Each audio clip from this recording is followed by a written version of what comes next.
It was 3:30 in the morning, and I was the only one still awake in our house surfing the internet. Now, I'm sitting in one of our living rooms that's at the front of the house with floor-to-ceiling windows that looks to our front lawn and the wall that surrounds our house. The wall isn't really that high, and it was erected for aesthetic value rather than security. So I'm surfing the net when suddenly the doorbell to the second gate rings. This gate is the closest to where I'm located at, and I immediately get up and wander to the said window to try and look who is at the gate, but it was dark, and we pretty much shut off the lights by 1 in the morning, so I had no idea whoever it was ringing our doorbell.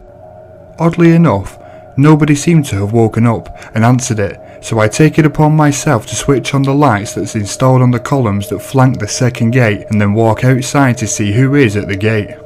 I'm surprised to find a woman I've never seen before standing there. She had ratty clothes on and dishevelled hair, which made me a little nervous, but not enough to get back inside and lock the doors. I ask her what she wanted, and she says that she's ringing us at 3 in the morning to sell us freaking boiled sweet corn. It's a popular snack in our country, but not that popular. I must have stared dumbly at her for at least a minute before telling her that I'm not interested and that she should leave, but she kept insisting, telling me that her corn is sweet and delicious and that I should give it a try. I grew frustrated and annoyed as I stood there freezing in front of our gate arguing with this weird lady. Then I suddenly just got fed up and stormed back inside the house. She didn't ring the doorbell again after that, and I thought she left. But halfway through my browsing again, I suddenly felt this little creep out feeling like someone is watching me, and just instinctively glanced up from my laptop to find a face pressed flat on the window in front of me. I screamed and stared wide-eyed as the same person as before locked eyes with me and started pounding on our window. And I mean pounding like a crazy person to the point that I think smears of blood were starting to appear on the window. So yeah, I was scared shitless and maybe just stared at her for a minute before bolting upstairs to my parents' room and waking them up. They came down with me. Calling the police, we arrived at the living room. The woman was still pounding at our window that was now stained with blood from where her fist kept colliding with the glass. My father then rushed back upstairs to get his gun as my mother stayed on the phone talking to the police. At that point, this woman suddenly disappeared, only to reappear seconds later hefting a large stone from the landscape pieces in our garden and started using it to bash the window open. She seriously looked like a rabid animal, complete with saliva dripping out of her mouth, and as she trained her eyes on me while keeping at it, she was trying to break our window open. Thankfully, the window held through all of her assault and she never got the chance to break in. The police arrived minutes later and actually had to tackle her to the ground after trying to bite them and scratch any police officer trying to get near her. Turns out she was mentally ill and actually a neighbour of ours. She's supposed to be on 24-hour watch by a private nurse, but she knocked him out and escaped.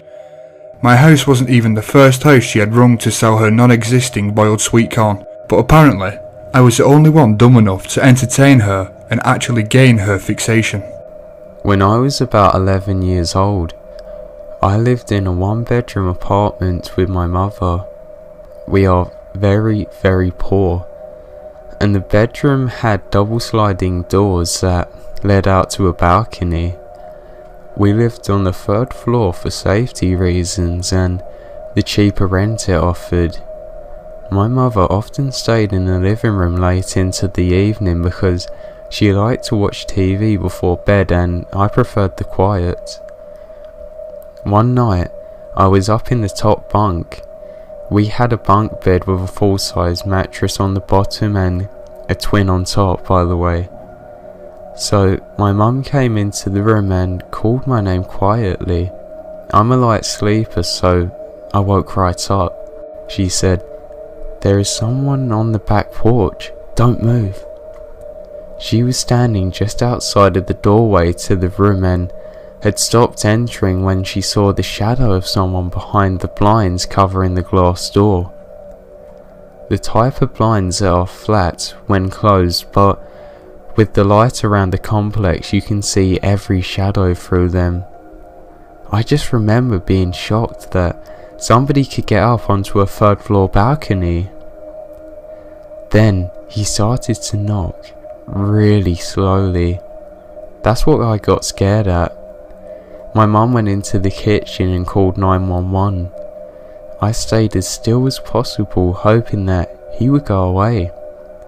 I couldn't have been there for more than 3 minutes, but the next time I opened my eyes, he was gone. When the police arrived, about 3 minutes after, they looked all over the complex but found no sign of him. When one of the officers went onto our balcony, there was no indication of how he'd gotten up onto the 3rd floor, but there were 2 very evident palm prints where we'd seen that he'd leant against a glass window. Who knows for how long before my mum walked in. It never happened to us again. I hope it never does. It happened to me and my mum at Christmas time. I was 12 at the time and my mum 37. I went to the mall with my dad and mum just to look around some stores, relax and maybe eat some food. Before we got to buy some food, my dad said he wanted to go to the restroom, so me and my mum had to wait outside for him. Me and mum were talking about what he wanted for Christmas, and then a really weird guy who looked around 50 came out of the restroom. His black hair was all over his face and he looked drunk. He smelled really horrible too, like something was decomposing in his hair. He approached us and started to talk. "Hey," he said, pointing at my mum. "Is that the mother or the daughter?" "It's my mum," I said to him. "Wow, you look really young. You're gorgeous," he replied. My mum didn't really understand English, so she was just timidly laughing it off.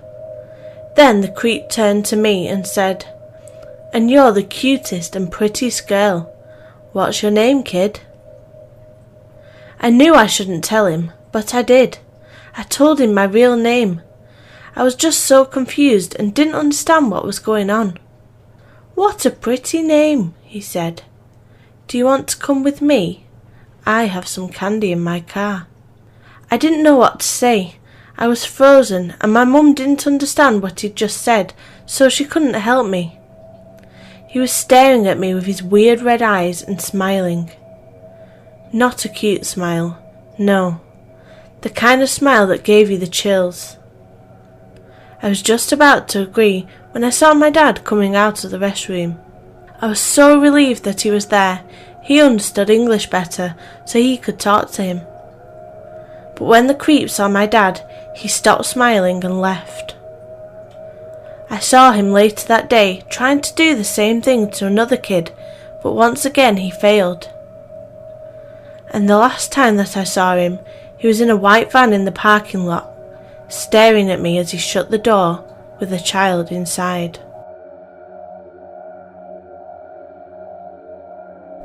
So here's a bit of a backstory.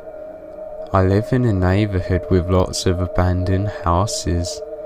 There's about 12 houses in the neighbourhood, and over 7 of them are abandoned. In one of the abandoned houses, there's a playground in the backyard that the old neighbours left behind. Now, I was 12 at the time and I knew in my brain I was a little too old to be playing around in a playground what was made for 6-year-olds, but I can't resist a nice swing set. I would spend some of my extra time over there, as it was summer and I usually just played video games. This house is past some woods. You have to walk through about a block away from my house to get to it. It was a normal day and my mother said I should go to get some fresh air outside and that she was tired of watching me play video games. I thought this was a perfect opportunity to go to the swing set. It was beautiful outside, not too hot heat but still warmth with a slight wind, a nice breeze. I got on my shoes and walked down to the forest.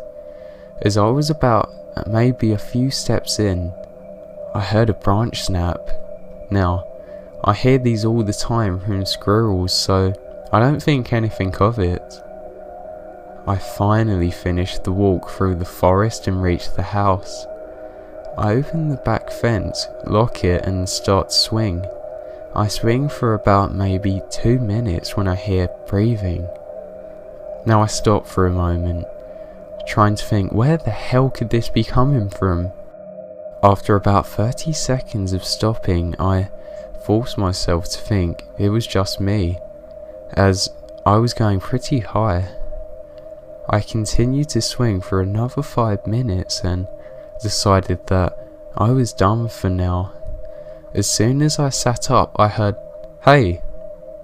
I look around for a moment and notice a man, mid-30s, mid-40s, dirty, gross black hair that's all over the place, a stained up sweatshirt, and underwear with the back cut out so I can see the outline of his butt.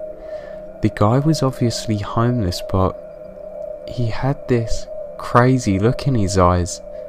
So here I am, 5'2", 95 pounds with no strength, and staring at me is this 6'2", 170 pound man. As I thought as I could say, "What's up?" the guy stared at me and smiled.